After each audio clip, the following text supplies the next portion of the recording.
expansion of the natural gas industry in our region has created opportunity for companies that can provide the goods and services the industry needs. Environmental Services Laboratories of Indiana, Pennsylvania is one good example. The company's been around since 1988, providing environmental testing services. In recent years, ESL has become a true impact company in our region, with growth outpacing most small businesses. Recently, the Pittsburgh Regional Alliance recognized ESL with its first Chairman's Award, which recognizes smaller businesses with a proven track record for growth. Elizabeth Gregg is President and CEO of Environmental Services Laboratories. Michael Moyer is Chief Operating Officer, and welcome to both of you. Good to have you here. Thank you. Nice to be here. Yeah, so 1988, Indiana County, the company got its start? Yes, in the Indiana County Small Business Incubator. Okay, and what got you into it originally? It was a business opportunity, and my husband was in the oil and gas industry, and it's an opportunity that we just kind of went with. We started in the incubator as an independent laboratory focused on the oil and gas drilling. And that was the old-fashioned, well, I hate to say that, but that was the traditional conventional oil and gas drilling that we've been doing here in our region for close to 150 years, right? Yes, yes. And of course, we started with 2 employees, and we've grown to encompass more industries, public water suppliers, municipal authorities, government agencies. So we're so much more than an oil and gas laboratory. So that evolution had happened long before the Marcellus Shale hit, yes, Mike? Yes, that is correct. Shortly after the company got started, I've only been with the company for 9 years, but shortly after the company got started, they saw the need to diversify and target different markets. You know, drinking water analysis, ESL became a certified drinking water laboratory. There were some changes in the regulations which required laboratories to become registered, where before, you know, you could have a lab in your basement. So the tightening of the regulations, and ESL pursued every opportunity to gain as many accreditations or registrations as possible at the time. And then came the Marcellus, back to your roots in a lot of ways.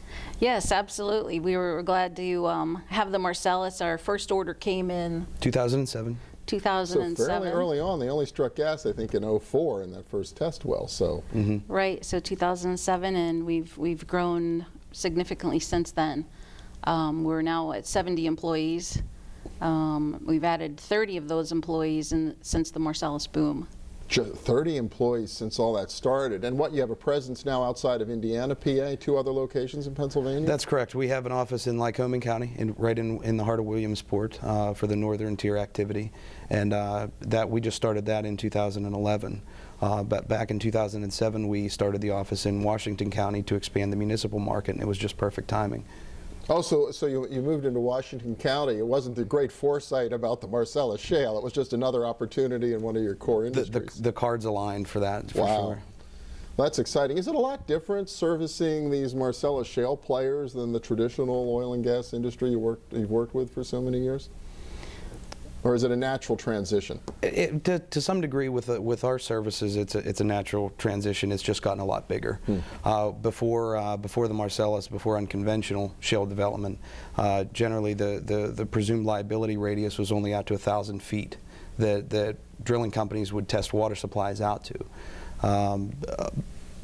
Act 13, which was signed by the governor earlier this year, expanded the radius of liability out to 2,500 feet for unconventional operators.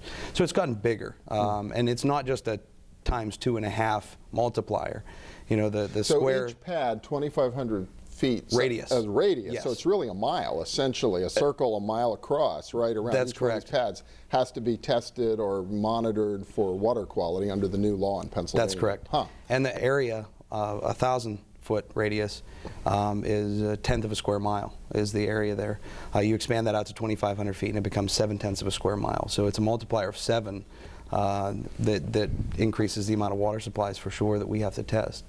Essentially the industry, though, to get back to your question, the industry is still very much, to some degree, a very faithful industry, similar to the good old boys club.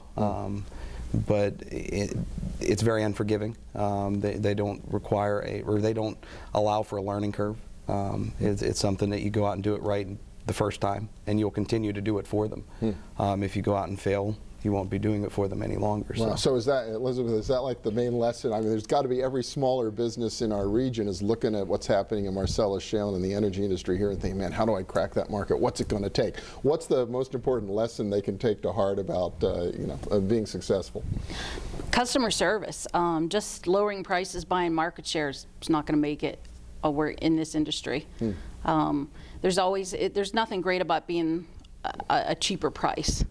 It's all about knowing the industry and doing well at your business. So doing your homework and making sure you deliver a good product or service, and Absolutely. you got a shot. Absolutely. Well, it's exciting. It's a great story. Environmental Services Laboratories out of Indiana, PA. Congratulations, and congratulations on being a Pittsburgh Regional Alliance Impact Company this year, too. Oh, thank you so much. Thank you. It's an honor. Yeah, great. All right, from expansion to attraction, the story of a fast-growing national law firm from San Francisco that's putting down roots in our region. And this one's not because of energy. Stay with us.